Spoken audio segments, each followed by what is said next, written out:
Барлықтарыңызға қайырлы күн. Бүгінгі тақырыбымызда аяқ ісінуі жайлы айтайық.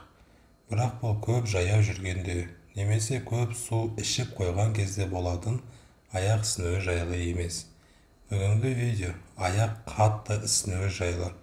Мысалы, табаннан тобыққа дейін, немесе тізеге дейін, кейбір жағдайда тізеден жоғары ісінуі жайлы.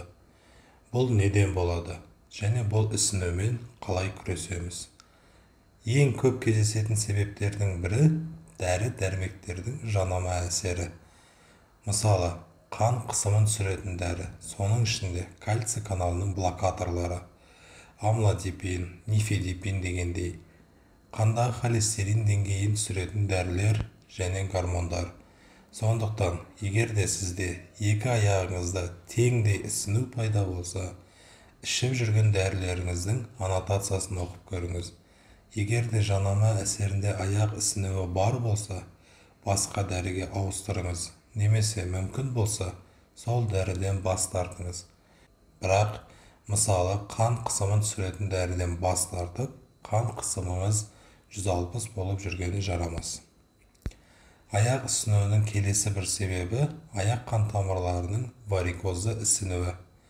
Бірақ бұл кезде ісіну алдындағы жағдайдағыдай қатты болмайды. Және ісінуі екі аяқта бірдей болмайды. Және вертикалды қалыпта ісіну күшейеді, яғни ұзақ тұрғанда, немесе күні бойы жүрген кезде. Келесі себеп жүрек қызметіне байланысты. Бұл ісінулер таңғы уақытта азайып, күннің екінші жартысында күшеюі мүмкін. Бірақ жүректен болған ісіну кезде тек аяқ ісініп қана қоймайды. Жүрекке байланысты симптомдар, белгілер де міндетті түрде болады. Яғни, жүрек тұсындағы ауру сезімі, жүрген кезде ентігу деген сияқты симптомдар қатар кездеседі. Келесі себеп бүйрек қызметіне байланысты. Бұл жағдайда екі аяқ симметриялы түрде ісінеді. Бірақ жүректен болған ісінуден айырмашылығы таңғы уақытта қаттырақ ісініп, күннің екінші жартысында ісіну азаяды. Және дененің жоғарғы бөліктері де қатар ісінеді. Келесі себеп қалқанша безінің қызметінің төмендеуі, гипотиреоз. Егер аяқтарыңызда ісіну пайда болып, дене температураңыз төмендеп, денеңізде бір салқындық пайда болса, ТТГ, Т3, Т4 гормондарына анализ тапсырып, тексеріліп көріңіз.